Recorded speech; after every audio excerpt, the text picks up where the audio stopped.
का ये नियम था कि जिस समय मैं आराधना में उस समय कोई प्राण भी मांगे तो मैं दे दूंगा, ना नहीं निकल सकता।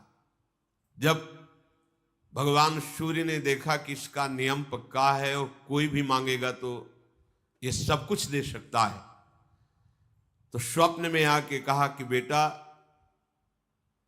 तुम मेरी आराधना कर रहे हो और मैं भी तुम्हारा पिता हूं, इसलिए तुम्हें संकेत कर रहा हूं कि एक समय ऐसा होगा देवराज इंद्र ब्राह्मण के रूप में इसी उपासना के बीच में आएंगे और तुमसे कवच कुंडल मांगेंगे, तुम उन्हें मत देना।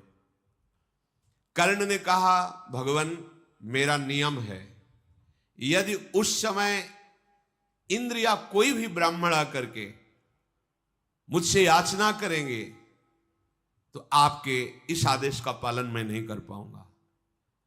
एक दिन ऐसा ही हुआ, आगे ये सर्व विजयी ना हो इस भाव को लेकर देवराज इंद्र ब्राह्मण के वेश में आए। जब कर्ण हाथ उठा करके मंत्र जप कर रहे थे तब उनसे कहा मुझे भिक्षा दीजिए। कर्ण ने हाथ जोड़कर कहा आप बोले आपको क्या चाहिए। उनका तुम्हारे जन्म के साथ प्रकट हुआ एक कवच और एक कुंडल। उसी समय काट करके कुंडल और उधेड़ कर त्वचा से कवच दे दिया। कर्ण के लिए कोई अदेय नहीं था, दानियों में शिरोमणि थे। कवच और कुंडल लेकर के मुस्कुराते हुए कहा कि तुम्हारे जैसा नियम पालन करने वाला और दान देने वाला अद्वितीय वीर अभी मैंने नहीं देखा। जबकि तुम्हें पता है मैं कौन हूं, फिर भी तुम ऐसा साहस का काम किया। मैं बहुत प्रसन्न हूं, तुम जो चाहो मुझसे मांग सकते हो। तो उन्होंने कहा भगवान मुझे पता है आपके पास एक ऐसी शक्ति है, विश्व ब्रह्मांड में किसी के ऊपर चला दी जाए वो नष्ट ही हो जाएगा, मुझे वो शक्ति चाहिए अमोघ वर्ची। देवता असुर मनुष्य गंधर्व नाग राक्षस कोई भी त्रिभुवन में जिसके ऊपर संधान कर दी जाए वो नष्ट ही हो जाएगा। देवराज इंद्र ने उनको अमोघ शक्ति प्रदान की। यह अमोघ कार्य करने के कारण इनका नाम कर्ण नाम हुआ, जो छेदन करके अपने कवच को और कुंडल को प्रदान किया। कुंती भोज की पुत्री विशाल नेत्र वाली कुंती जी जब यौवन अवस्था को, ये रहस्य किसी ने नहीं जाना, ये गुप्त रहा कि कुमार अवस्था में भगवान सूर्यदेव की कृपा से कर्ण का प्रादुर्भाव, ये अभी कोई नहीं जानता। कुंती जी जब युवा अवस्था को प्राप्त हुई, मनोहर रूप तेजस्विनी, तो महाराज कन्या के पिता कुंती भोज ने बड़े बड़े राजाओं को बुलाया और स्वयंवर किया कि जिसे हमारी पुत्री कुंती स्वयं वरण करेगी, आप लोग विराजमान हुए, ये पसंद करेंगे। जब भीष्म जी को पता चला तो महाराज पांडु को भेजा। धृतराष्ट्र का ब्याह गांधारी से, महाराज पांडु को, भरतवंश शिरोमणि नृपश्रेष्ठ पांडु उस सभा में गए। सिंह के समान महान बलशाली तेजस्वी भगवान व्यासदेव जी के द्वारा प्रकट हुए हैं। उनको देखते ही कुंती जी के मन में आ गया अब किसी राजकुमार को देखने की जरूरत ही नहीं है। एक ही दृष्टि में महाराज पांडु को स्वीकार कर लिया और पांडु जी के गले में वरमाला डाल दी। जब राजाओं ने देखा कि वरण तो पांडु का हो गया तो सब अपने वाहनों द्वारा वापस हो गए। कुरुनंदन पांडु कुमारी कुंती से संयुक्त होकर सची के साथ जैसे देवराजेंद्र शोभा पाते ऐसे शोभायमान हुए। कुंती भोज ने शास्त्रीय पद्धति से फिर पांडु का कुंती जी के साथ विवाह संस्कार किया। बहुत से धन और रत्नों को उन्हें दिया। पांडु को उनकी राजधानी हस्तिनापुर में सम्मान के साथ कुंती भोज ने कुंती के सहित बहुत धन ऐश्वर्य के साथ विदा किया।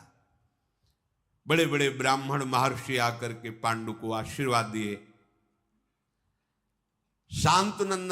शांतनुनंदन भीष्म जी ने विचार किया चक्रवर्ती राजा की एक और रानी होनी चाहिए। बूढ़े मंत्री ब्राह्मण महर्षि चतुर्ंगिणी सेना के साथ मद्रास की राजधानी में स्वयं भीष्म जी गए। वाल्मीकि शिरोमणि राजा शल्य ने जब सुना महापराक्रमी महाभागवत भीष्म जी पधारे हैं, तो नगर से बाहर निकलकर उनकी अगवानी की, स्वागत सत्कार किया, महल में ले गए, सुंदर आसन पाद्य अर्घ आदि देकर उनकी पूजा की। भीष्म जी से कहा आपका आगमन व्यर्थ नहीं हो सकता, आप आगमन का प्रयोजन बताइए। भीष्म जी ने कहा मद्राज, मैंने सुना है तुम्हारी एक बहुत ही सुंदर सुशील कन्या है, मैं उसके लिए आया हूं। उस यशस्वनी को जिसका नाम माद्री है, अपने पांडु के लिए मैं उसे वरण करता हूं। उनका राजन, ये तो हमारे भाग्य की बात है कि स्वयं भीष्म मांग रहे हैं पांडु के लिए, पर हमारे यहां एक नियम है, कुल परंपरा से चला आ रहा है कि हम कन्या उसी को देते हैं जो ऐश्वर्य हमें समर्पित करता है। ये परंपरा चली आ रही है, हमारा कुल धर्म है, और जो हमारे बुजुर्ग करते चले आ रहे हैं वही हमें प्रमाण मानना है। भीष्म जी ने कहा स्वेच्छा से हम दें या आप अंक बोलेंगे? उनका नहीं, कुछ भी, बस एक नियम है। भीष्म ने बहुत से रत्न आभूषण सब, हाथी घोड़े बहुत से दिए। महातेजस्वी भीष्म जी ने तृप्त कर दिया शल्य को।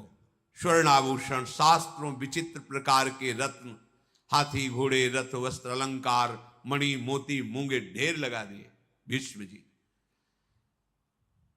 शल्य ने वस्त्राभूषणों से विभूषित करके राजा पांडु के लिए कुरुश्रेष्ठ भीष्म को कन्या समर्पित की। गंगानंदन भीष्म माद्री जी को लेकर हस्तिनापुर आए और ब्राह्मणों द्वारा राजा पांडु की दूसरी ब्याह पद्धति माद्री के साथ पूर्ण किया। कुंती और माद्री जी, पांडु की दो पत्नियां, धृतराष्ट्र की श्री गांधारी जी।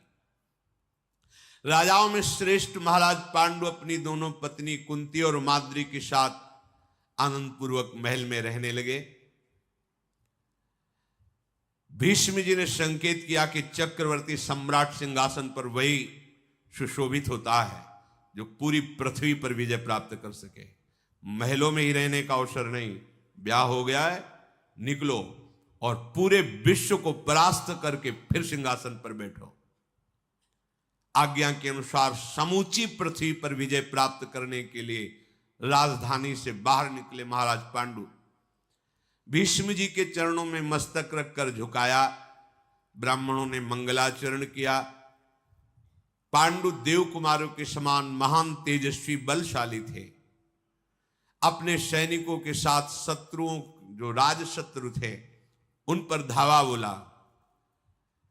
पराक्रमी पांडु सबसे पहले विंध्य पर्वत के पूर्व दक्षिण की ओर, जिसे भिलसा कहते हैं, उस राजधानी में आक्रमण किया। फिर मगध देश में, उस समय दीर्घ नाम का राजा मगध राज पर राज्य करता था, उसे मार गिराया।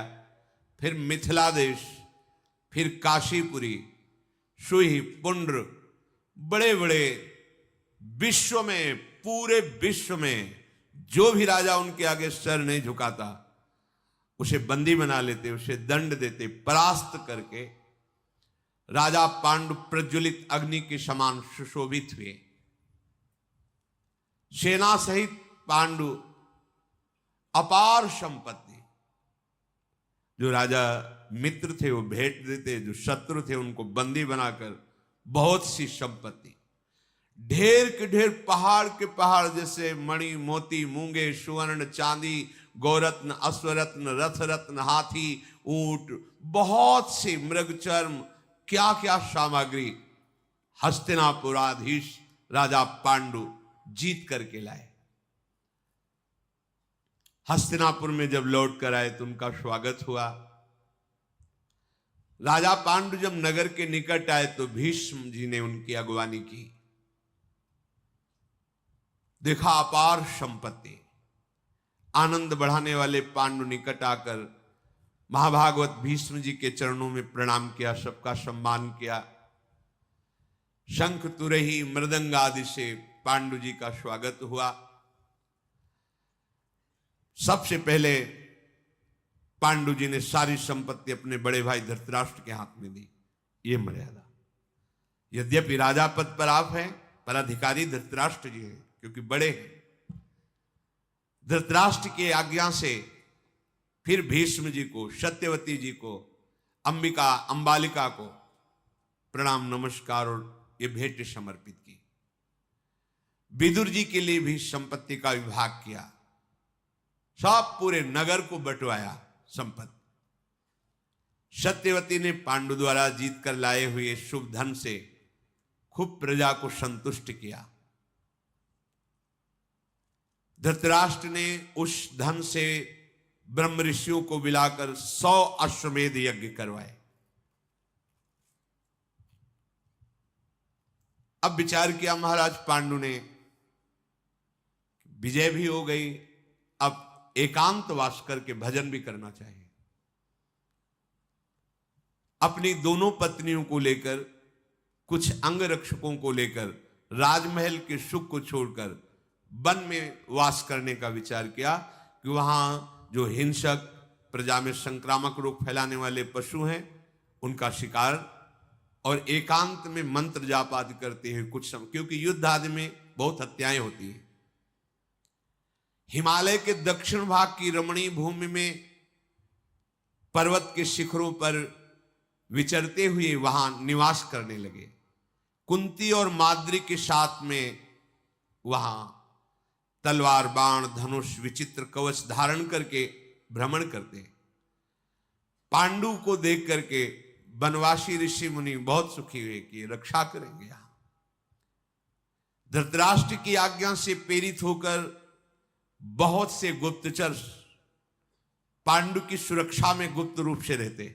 यद्यपि उन्होंने ऐसा कहा नहीं था पर उस सुरक्षा में रहते, क्योंकि चक्रवर्ती सम्राट है, कोई आक्रमण न करे।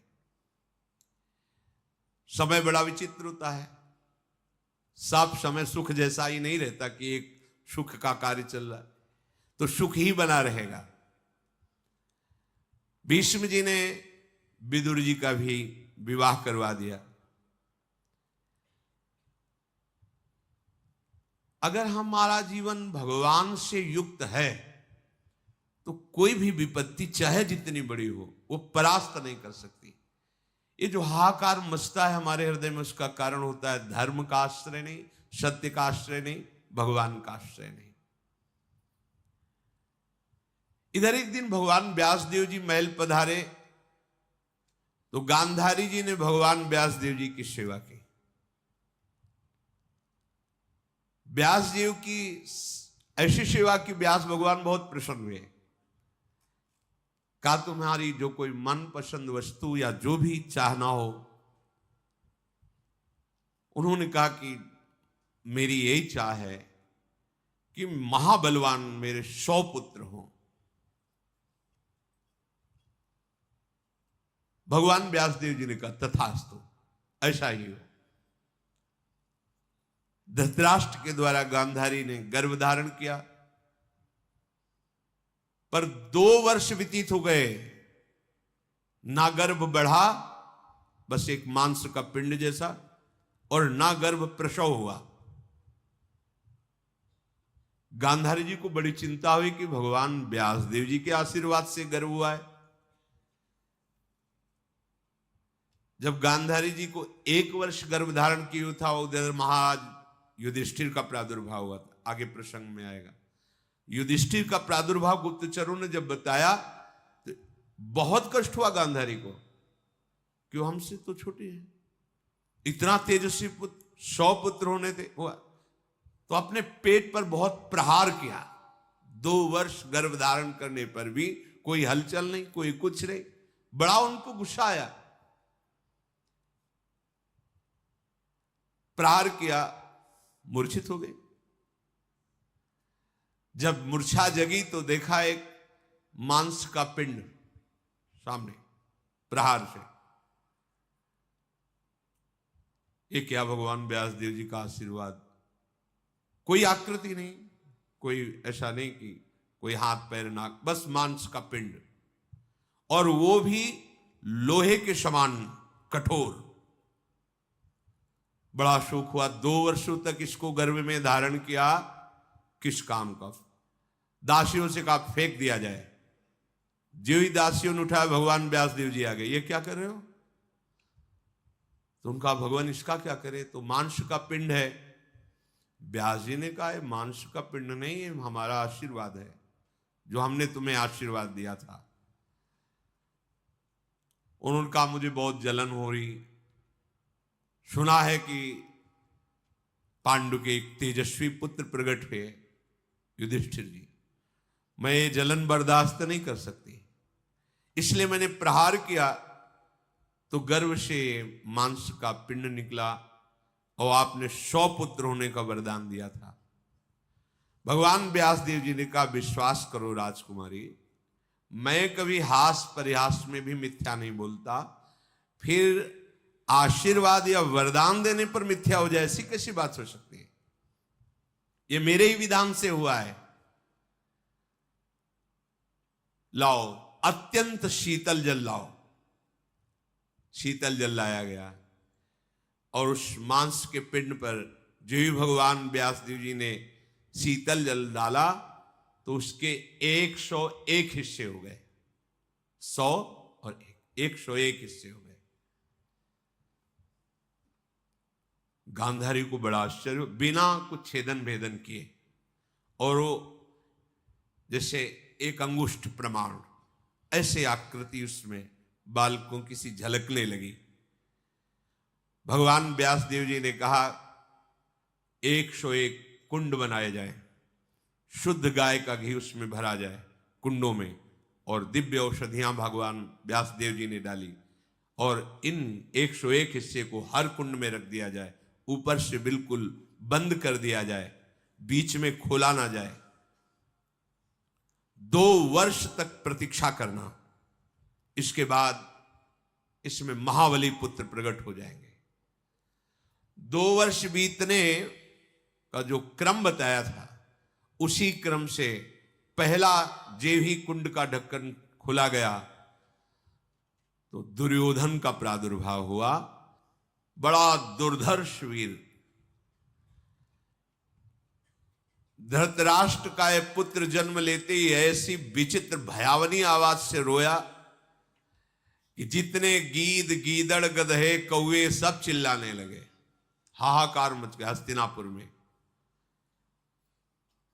समस्त गुरुजनों को बुलाया गया, श्रेष्ठ श्रेष्ठ।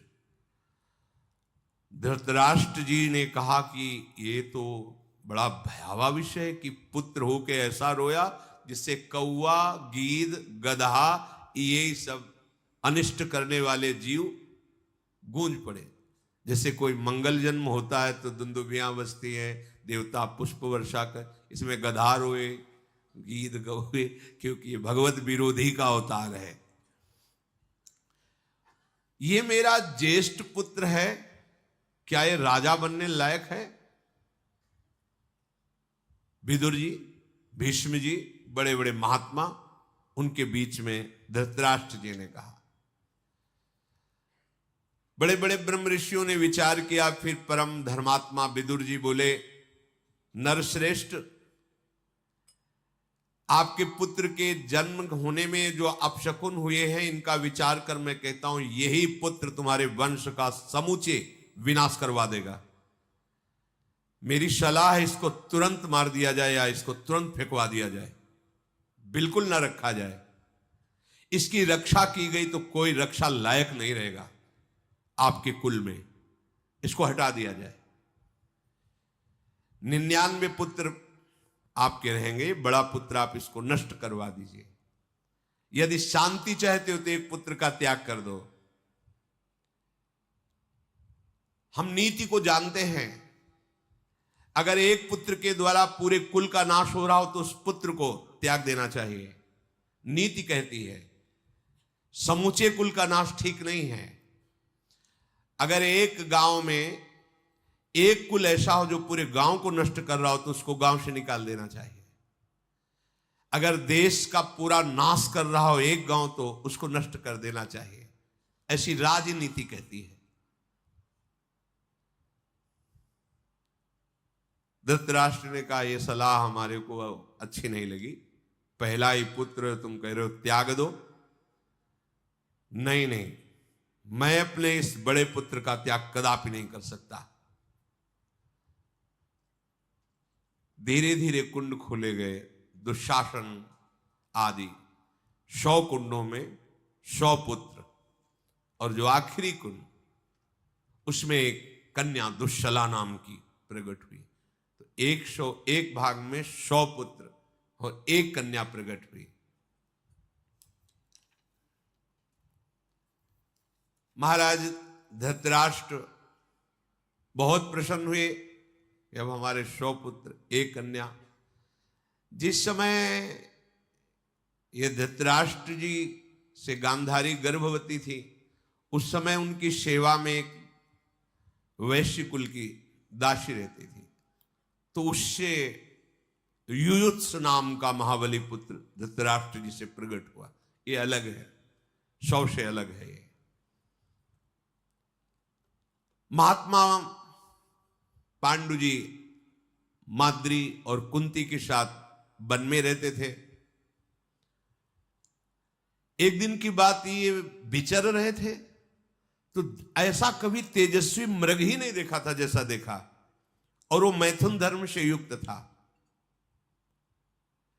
पता नहीं इनके मन में क्या आया। वैसे सिद्धांत है कोई भी जीव मैथुन कर रहा हो तो एक बार के बाद दोबारा दृष्टि नहीं जानी चाहिए, फिर उनको विक्षेप पहुंचाना तो बिल्कुल ठीक नहीं। कोई भी जीव जंतु से उनको बिल्कुल ठीक नहीं, पर प्रभु की लीला ही होगी। इतने धर्मज्ञ राजा को उस समय बात समझ में नहीं आई, और राजा का अधिकार होता है, जैसे प्रजा ऐसे वन सब उसके अंदर होता है। राजा पांडु ने इतना तेजस्वी मृग और मृगी को देखकर विचार किया कि बहुत अच्छी मृगशाला बनेगी। 5 सुंदर बाणों से उस समय जिस समय मैथुन धर्म से युक्त एक साथ बींध दिया। जे ही बींधा तो ही आवाज आई, ये कौन सा मेरा अपराध था राजा, तूने विचार नहीं किया? उनके होश उड़ गए कि मनुष्य आवाज कैसी। समीप गए तो दोनों मृग शरीर, मृग और मृगी एक साथ 5 बाणों से बिंधे हुए तड़प रहे थे। ऐसी अवस्था में देख करके महाराज को हुआ कि आवाज किधर से आई थी ये। उनका राजन, तुम बुद्धि शून्य हो, इस समय तुमसे पाप बन गया। क्रूरतापूर्ण कर्म आपको सुशोभित नहीं देता, आपका बुरा प्रारब्ध लागू हो गया है, क्योंकि आप बुद्धिहीनता का महान पाप कर्म कर बैठे। क्या तुम धर्म में मन लगाने वाले राजर्षियों के अनुसार चल रहे हो? ये जो आचरण किया, मैं काम के वशीभूत था और तुमने उस समय मेरा प्राण हरण करने के लिए बाणों से भेदन किया। पांडु बोले, शत्रुओं का वध करना और मृगया करना ये राजाओं का धर्म बताया गया है, तुम कैसे कह सकते हो कि मैंने अधर्म किया? मृगों का वध करना ये राजाओं के स्वभाव में होता है। मैंने मोहवश या पापवश या निंदनीय कोई आचरण नहीं किया आज तक। प्रकट या अप्रकट रूप में तुम कोई भी हो, मृग रूप में थे हो, मृगया करना हमारा धर्म है, इसलिए तुम्हारा निंदा करना उचित नहीं है मेरी।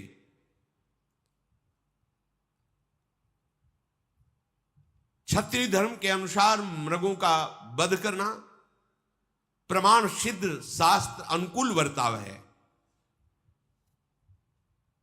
जो मृग रूप में थे उन्होंने कहा शत्रुओं पर आक्रमण करना तुम्हारा धर्म हो सकता है, पर मेरे द्वारा तुम्हारी क्या शत्रुता हुई? मैं अत्यंत कोमल मृग शरीर धारण किए हूं, मैंने तुम्हारा क्या बिगाड़ा था? और यदि तुम ऐसा करते हो, कहते हो कि मृगया करना तुम्हारा धर्म है, तो कुछ क्षण रुक जाते और मैथुन धर्म से मैं निवृत्त हो जाता। उस समय तुम बाण संधान करते तो धर्मयुक्त था। ये कौन सा धर्म है? पांडु बोले शिकार के समय नहीं देखा जाता है कि वो किस स्थिति में है, इस स्थिति में आवे तब शिकार किया जाए। सावधान है कि असावधान है, कोई युद्ध नहीं है। युद्ध में कहा जाता सावधान, लेकिन मृगया शिकार में नहीं कहा जाता। तुम व्यर्थ में मेरी निंदा मत करो। मृग से आ जाए, मैं अपने मारे जाने के कारण तुम्हारी निंदा नहीं कर रहा हूं।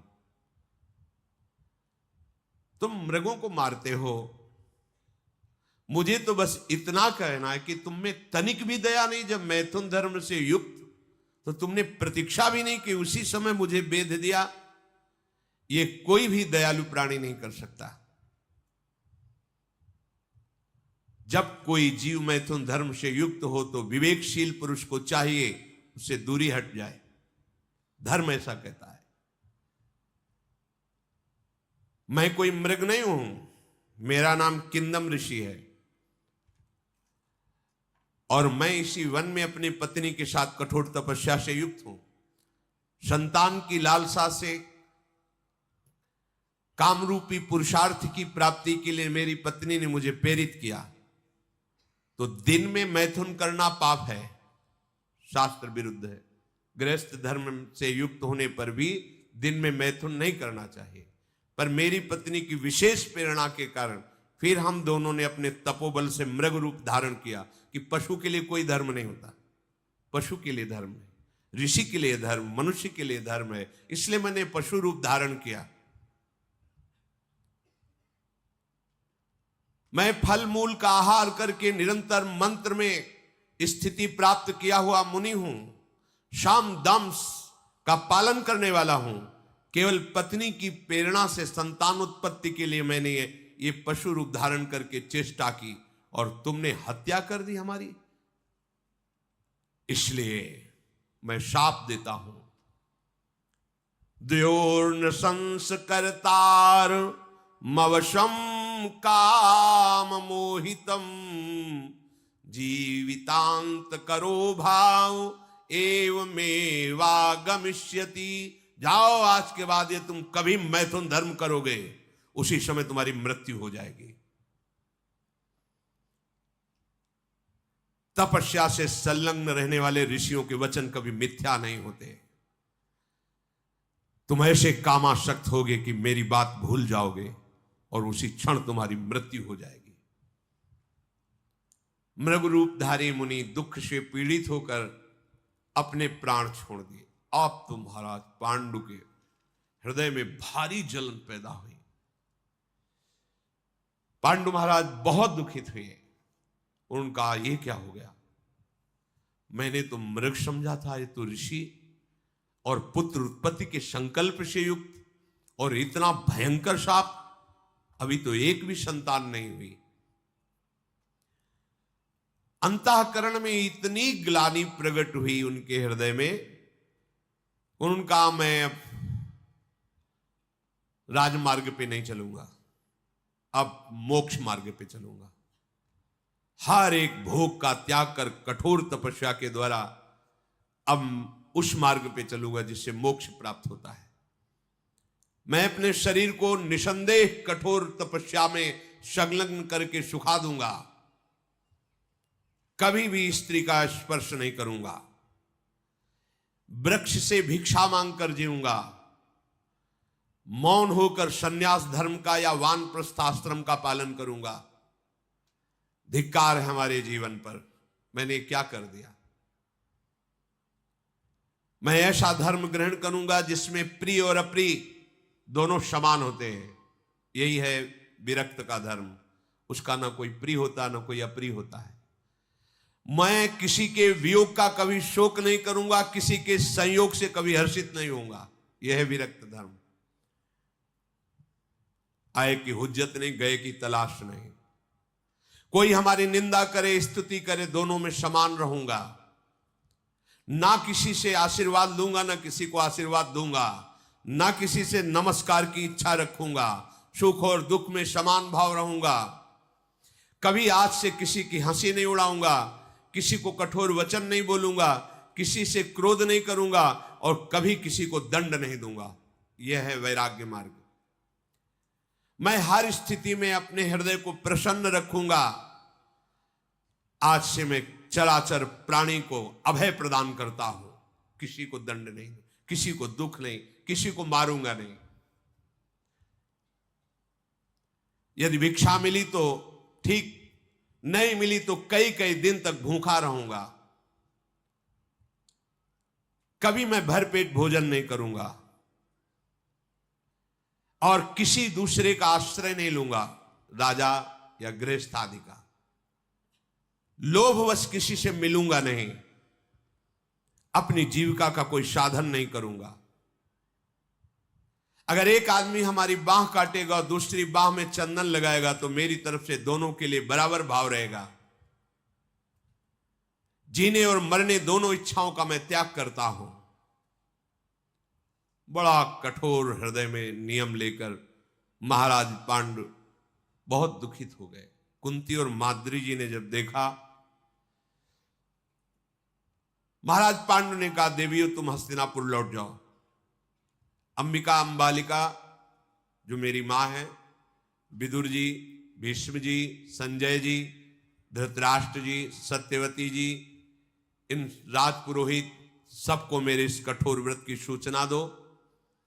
मैं हस्तिनापुर पद का त्याग करता हूं और वनवासी स्वरूप होकर अपने जीवन को मोक्ष मार्ग में लगाता हूं। मैंने वनवास का दृढ़ निश्चय कर लिया है। कुंती माद्री ने कहा, सन्यास शब्द केवल मत बोलिए। आप वानप्रस्थ में भी रह करके यही आचरण कर सकते हैं। वानप्रस्थ में एक सिद्धांत है कि पत्नी यदि उसमें साथ रहना चाहे उसी पद्धति से तो रह सकती है, यदि न रहना चाहे तो अपने बालकों के पास या अपने पूर्व स्थानों में जा सकती है। तो वानप्रस्थ धर्म के अनुसार मैं आपकी तपस्या में सहयोग करूंगी, बिल्कुल कहीं विघ्न नहीं डालूंगी, ऐसा माद्री और कुंती जी ने कहा। आज के बाद हम कभी आपको किसी भी काम चेष्टा के लिए प्रेरित नहीं करेंगे। संकल्प लेती हैं कि आपकी साधना में हम विघ्न नहीं पहुंचाएंगे। इंद्रियों को सदैव वश में रखकर भारी तपस्या करेंगे, पर आप हम दोनों का त्याग नहीं कर सकते, क्योंकि अगर त्याग किया तो हम अपने प्राणों का त्याग कर देंगे। पांडु जी ने कहा, यदि तुम दोनों का यही धर्मयुक्त निश्चय है तो चलो, मैं सन्यास न लेकर वानप्रस्थ आश्रम में रहूंगा। और हमारे पिता भगवान वेदव्यास जी ने जैसी वानप्रस्थ की जीवनचर्या कही वैसा ही जीऊंगा। आज से मैं भोगियों के सुख और आहार और विश्राम का त्याग करता हूं। जैसे गृहस्थ जन रहते हैं, उस सुखों का त्याग कर और वल्कल वस्त्र धारण कर लिया और मूल और फल का आहार करने लगे। दोनों समय स्नान करना, यह हर उपासक को करना ही चाहिए। दोनों समय स्नान करना चाहिए और बैठ करके उस संध्या के समय आराध्य देव का चिंतन, जो अपनी संध्या आरती श्री जी का दुलार प्यार, मृगचर्म पे बैठना, जटाएं धारण कर लेना, शरीर अत्यंत दुर्लभ, गर्मी सर्दी आंधी वर्षा इसके वेग को सीधे सहना, ऐसे महाराज पांडु तपस्या में युक्त हो गए। महाराज पांडु फल मूल का आहार करते हुए नागशत नामक पर्वत पर गए। कुछ दिन वहां तपस्या की, फिर चैत्र रथ, कालकूट, फिर हिमालय को लांघकर गंधमादन पर्वत, इंद्रद्युम्न सरोवर, इसके बाद हंसकूट, फिर सतसंग पर्वत पर रहने लगे। वहां एक दिन देखा कि बहुत से महात्मा जो बड़े ही तेजोमय हैं वो जा रहे थे। तो प्रश्न किया कि महाराज मैं आपके साथ चल सकता हूं सत्संग पर्वत से? तो उनका हम लोग सुमेर पर्वत की चोटी पर भगवान ब्रह्मा जी पधारे, उनके दर्शन करने जा, 4 लाख योजन जो है। बोले हम भी चलेंगे। बोले वहां मनुष्य शरीर धारण करने वाला, हम सब दिव्य हैं, तुम्हारे को दर्शन देने के लिए प्रकट हुए, वस्तुतः तुम हमें देख नहीं सकते, हम वायु वेग से चलते हैं, वहां तुम्हारी गति नहीं है, वहां कोई शरीरधारी नहीं जा सकता, हम सब दिव्य महात्मा है। उनका भगवान फिर हमारा जीना किस काम का, हमको तो ऐसा शाप मिल चुका है। तो उनका नहीं, मैं तुम्हारे भाग्य को देख के कह रहा हूं, तुम्हारे जैसे पुत्र तो विश्व में किसी के नहीं होंगे। उनका ऐसा कैसे हो सकता है? मुझे तो साफ है कि अगर मैं मैथुन धर्म से युक्त हुआ तो मृत्यु हो जाएगी। बोले नहीं, निश्चिंत रहो, एक नहीं 5 महारथी विश्व विजेता तुम्हारे पुत्र होंगे, और वो ऋषि अंतर्धान हो गए। महाराज पांडु ने विचार किया कि ऋषियों के वचन मिथ्या नहीं होते। कुंती जी से कहा कि ऐसा कैसे हो सकता है, ऋषि के वचन मिथ्या नहीं हो सकते और मैं संयोग कर नहीं सकता, और 5 महारथी पुत्र।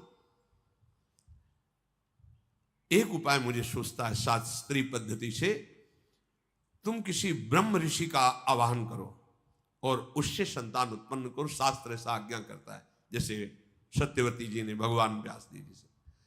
तो उनका भगवान यदि आप धैर्य रखकर मेरी बात सुने और समझें तो मैं आपसे प्रार्थना करूं। कुंती जी ने हाँ बोलिए। जब मेरी कुमार अवस्था थी तब मुझे अतिथि सत्कार साधु सेवा में लगाया गया था। महान कठोर व्रतधारी उग्र स्वभाव वाले भगवान दुर्वासा जी को मैंने प्रसन्न कर लिया था, और मेरे संयम को देखकर, मेरी सेवा को देखकर भगवान दुर्वासा जी ने मुझे एक मंत्र दिया था प्रयोग विधि सहित। मैं जिस देवता को जब चाहूं जहां चाहूं वैसे बुला सकती हूं, तो मुझे किसी ब्रह्म ऋषि की आवश्यकता नहीं है। यदि आपका आदेश हो और आप प्रसन्न हो तो संतानोत्पत्ति के लिए जिस देवता को कहो मैं उसे बुला दूं। पांडु जी ने जब ये बात सुनी तो बहुत प्रसन्न हो गए। महाराज यशस्वी पांडु जी ने कहा, तभी ऋषियों ने ऐसा वरदान दिया था। अब मुझे समझ में आ गया, आज मैं धन्य हो गया। कुंती, मेरे वंश में तुम्हारा महान अनुग्रह है, तुम मेरे कुल को धारण करने वाली हो। मैं उन महर्षियों को नमस्कार करता हूं जिन्होंने मुझे सूचना देकर जीवन दान दिया कि तुम्हारे 5 पुत्र होंगे। देखो, धर्म है ऐसा, पर कभी कोई अंगुली ना उठा सके, इसलिए पहले सीधे धर्मराज का आह्वान करो, क्योंकि धर्म का पूर्ण ज्ञान धर्मराज जी को है। कभी कोई ऐसा न कह सके कि अधर्म है, इसलिए पहले धर्मराज को बुलाओ, क्योंकि साक्षात धर्म है। धर्म से प्रथम पुत्र उत्पन्न होने वाला धर्मात्मा कहा जाएगा। धर्म के द्वारा जो पुत्र होगा वो धर्म की स्थापना करेगा। इसलिए आप धर्म देवता का आवाहन कीजिए। अपने पति पांडु के ऐसा आदेश पर तथास्तु कहकर प्राणों का संयम करके, अपने पति की परिक्रमा करके, पति को प्रणाम करके, उनसे आज्ञा लेकर, गांधारी जी को अभी 1 वर्ष जब गर्भधारण किए हुए था तब ये प्रकट हुए पहले युधिष्ठिर जी, पर गर्भधारण दुर्योधन जी पहले गर्भ में आए, क्योंकि 2 वर्ष बाद कुंती जी ने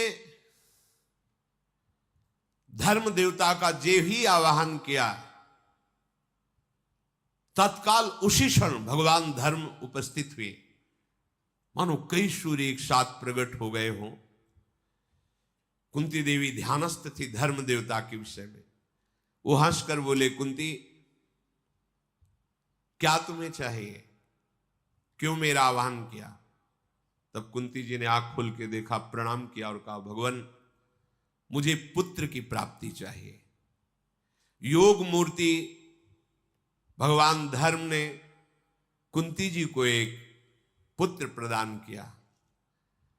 जब चंद्रमा ज्येष्ठा नक्षत्र पर थे, सूर्य तुला राशि में थे, शुक्ल पक्ष की पूर्ण पंचमी तिथि थी, अभिजीत नामक 8वां मुहूर्त, उस समय उत्तम पुत्र का प्रादुर्भाव हुआ। जन्म लेते ही आकाशवाणी हुई, ये महान श्रेष्ठ साक्षात धर्म है, धर्मात्माओं में अग्रगण्य है और ये पराक्रमी, उदार, दूसरे का हित करने वाला, अजात शत्रु, सत्यवादी महात्मा, ये धर्मराज युधिष्ठिर के नाम से प्रसिद्ध होगा। महाराज युधिष्ठिर का प्रादुर्भाव धर्म देवता से हुआ।